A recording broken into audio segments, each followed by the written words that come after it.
Hey, what's up, everybody? True Boxing here. Thank you for coming back to get hit with the truth. So today we are doing the WBC Champions Report.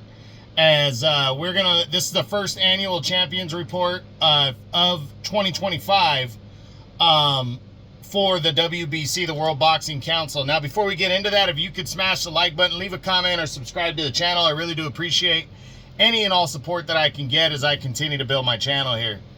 So the WBC, that's the green belt. This is a champions report, the first of the year. You know, it's a bi-monthly thing.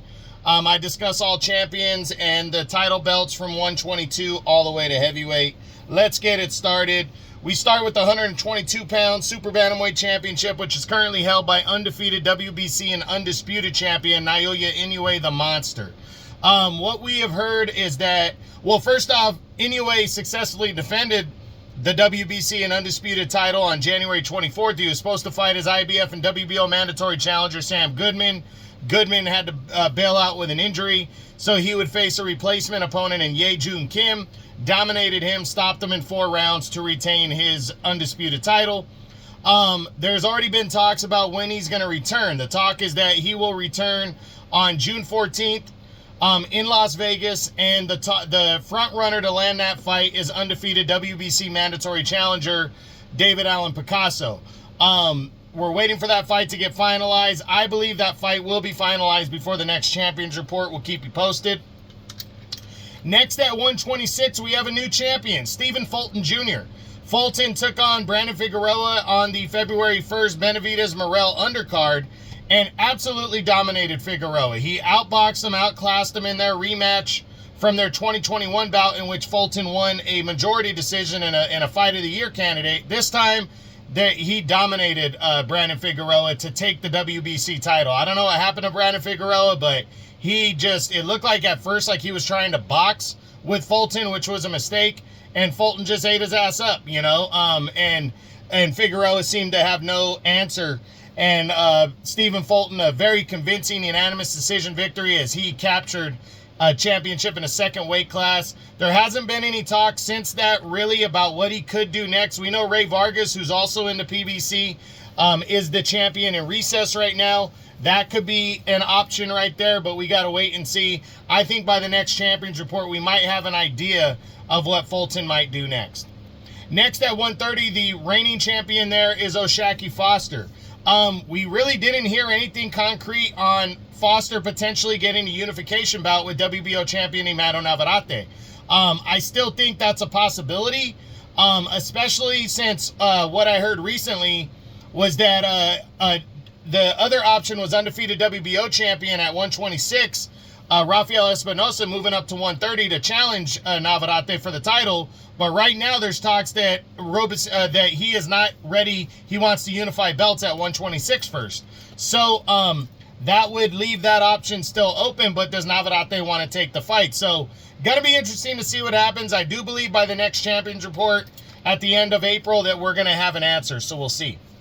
Next at 135, lightweight, the still reigning and undefeated champ is Shakur Stevenson. Stevenson was supposed to defend his title on the February 22nd card against William Zepeda originally. Zepeda had to pull out, claiming he injured his hand in his fight with Tevin Farmer back in November. So Stevenson scheduled to face Floyd Schofield, who was undefeated.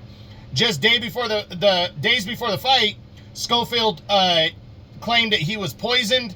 He accused the Stevenson camp of poisoning him, and he pulled out of the fight. So Stevenson got a replacement opponent. It was undefeated Englishman Josh Padley, who bravely took on Stevenson. Stevenson dominated, though, and really went to work on Padley, body attack, and he ended up stopping him in 8 rounds with a body shot as he would retain his WBC title for a second time.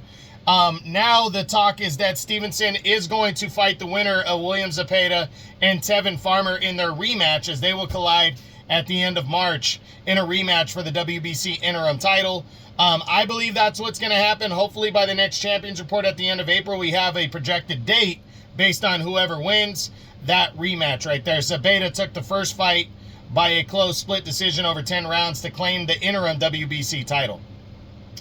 Next at 140 The reigning champion there is undefeated Alberto Puello, and tomorrow night on Amazon Prime pay-per-view, he will make the first defense of his title against mandatory challenger Sandor Martin. Big fight right here for both of these guys. Puello's coming in a slight favorite.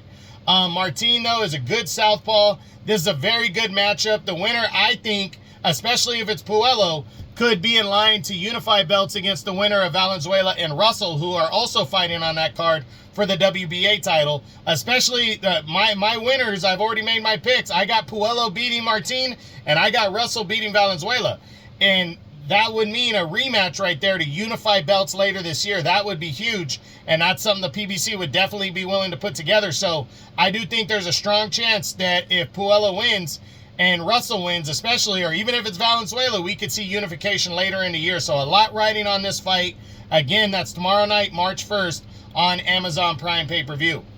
Next at 147, still the reigning champ there is Mario Barrios, but we have heard nothing since the beginning of the year about what he potentially could do. We know we had heard late in the year that Manny Pacquiao was still an option, and there was talks of potential rematch with Abel Ramos. We know he was in discussions initially to maybe unify belts with Jerome Boots Ennis, but now Amantes Stanionis, the WBA champ, has taken that mantle. Personally, for me, I still think a rematch with Abel Ramos is on the table, possibly for May, but we got to wait and see how everything shakes out. So I think Barrios is going to return. I think that fight with Ramos took a lot out of him. We might not see him back till the middle of the year, but I think by the next Champions Report, we will know. Hopefully, he'll have a fight finalized to defend his belt, but at least we will know which direction he's planning on going in. Next at 154, the reigning champ there is still the WBC Unified Champion Sebastian Fundora, who also holds the WBO title. Now, Fundora finalized his next fight, his first defense of both his belts. On March 22nd on Amazon Prime, he will defend against undefeated Cordarrelle Booker. Fundora's coming in a heavy favorite. He hasn't fought in a year, though, so he's main eventing a big Amazon card that's featuring a couple of good fights on the undercard. I'm looking forward to seeing what Fundora can do if he can pull off the victory and push forward, because there's a lot of options on the table, particularly Virgil Ortiz Jr., who just beat Israel Madrimov to retain the interim belt of the WBC, so that can lead to bigger things. So hopefully by the next Champions Report at the end of April, we got maybe some kind of a picture of what the winner of Fundora Booker could do next, especially if it's Fundora. Next at 160 middleweight, the reigning champion there is Carlos Adames. Adames put his title on the line against undefeated mandatory challenger Hamza Shiraz on the big Riyadh season card. That was the undercard of Better Be a Bivol, the last crescendo in their rematch for the undisputed title. Adames took on Shiraz. Adames came in a solid underdog in that, and Shiraz just wouldn't pull the trigger. And Adames just worked and worked and worked. Just regular work. It wasn't an overwhelming performance, but he seemingly outworked Shiraz. But it was a close fight. At the end, they scored it a draw. And for me, I personally think that's kind of a victory for Adames, because I don't think a lot of people thought he was going to win that fight. So it was a good, it was a solid performance out of Adames. I wouldn't call it a good one. He walked away with the title. There really hasn't been anything concrete about what he's going to do next. So potentially a rematch. But we'll see what happens. Hopefully by the end of by the next Champions Report at the end of April, we got an answer on what Adames could possibly do. Next at 168, super middleweight, the reigning unified champion there, WBC and unified champ, is Saul Canelo Alvarez, who also holds the WBA and the WBO titles. Canelo officially announced his May fight. Canelo will return on May 3rd and attempt to defend his WBC and unified belts, but attempt to become undisputed champion for a second time at 168 when he battles undefeated IBF champion William Skull. Big matchup right here. Good, solid fight, for Canelo to go after the undisputed. Skull is a heavy underdog, hasn't done anything, but it's going to lead to Canelo defending the undisputed title against Terrence Crawford in September if Canelo wins. Crawford will be moving up from 154. So a big fight on the table. Canelo signed a big 4-fight deal, with Riyadh season, and that's going to cover this year and next year. So it's going to be very interesting to see how Canelo plays out, you know, and if he can become undisputed champion, I will have my breakdown and prediction video done on this fight by the next Champions Report, and I will give my official prediction again on the next Champions Report at the end of April, because that's going to be right before the fight takes place on May 3rd. Again, that's the Zone pay-per-view. Next at 175 light heavyweight, we have a new WBC champion. That is the new undisputed champion, Dmitry Bivol. Bivol captured the WBC and undisputed title when he scored a revenge 12-round majority decision over Artur Beterbiev in their much-anticipated rematch. Beterbiev had won the first fight back in October of last year by a majority decision. This time, Bivol outworked him, out-hustled him in a very close competitive bout again, but this time Bivol won the championship rounds and took over later in the fight and didn't seem to tire down, and that's what swung in his favor as he secured a majority decision and became the undisputed champion. What we know is that Bivol has already been ordered to face off against his mandatory challenger, interim champion, undefeated David Benavidez. Now, that is definitely an option. There's also the fact, though, that the IBF holds the first mandatory, and that is Michael Eifert. Michael Eifert is the first mandatory in the IBF. So is Bivol going to give up that belt and not be undisputed anymore to fight Benavidez? We also know that Callum Smith, the WBO interim champion, is a mandatory. And then we know that that there's the option of a potential rubber match with Artur Beterbiev. Right now, we don't know anything because that fight just happened last weekend between them. But I do believe by the next Champions Report at the end of April, we're going to have some more clear direction about what Bivol is going to do.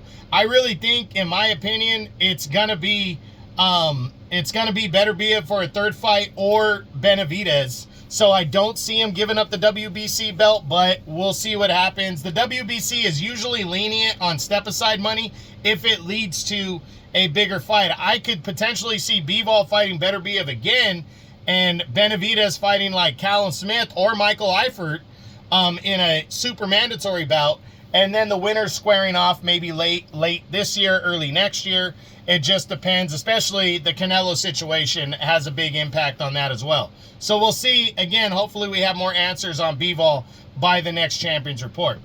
Next at 200 pounds, cruiserweight. Well, we got some clarity. Badu Jack has been re-upgraded to full champion, and Noel Gavor, Mikhailian, who was the champion, has basically switched spots with him. He's now the WBC champion in recess. Injuries or whatever have kept him out of the ring for close to a year and a half now since he won it. Badu Jack's been upgraded, and then the WBC has ordered Badu Jack to face mandatory #1 contender Ryan Rozicki. Right now, I heard they're still talking. I think Badu Jack's trying to get that fight landed on a big card.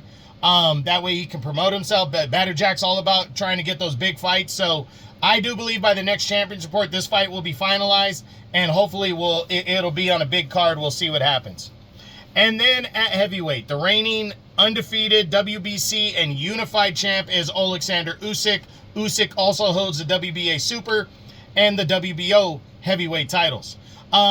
We haven't heard anything about what Usyk could be doing next. We know there's a lot of options. We know, obviously, a rematch with IBF champ Daniel Dubois is on the table. We know Joseph Parker, after the fight with Dubois fell through, took on Martin Bakole on the February 22nd Riyadh season card and destroyed him. Really made a good impression. He's also the WBO interim champion. He's one of Usyk's mandatories. But now he has a WBC mandatory, and that is newly crowned interim champion Ajit Kabayel. So Kabayel could land that fight too. Usyk gave Kabayel the interim title. He walked in the ring and gave it to him. So gonna be interesting to see what happens. Right now we don't know anything, but I'm hoping we get some kind of clear direction.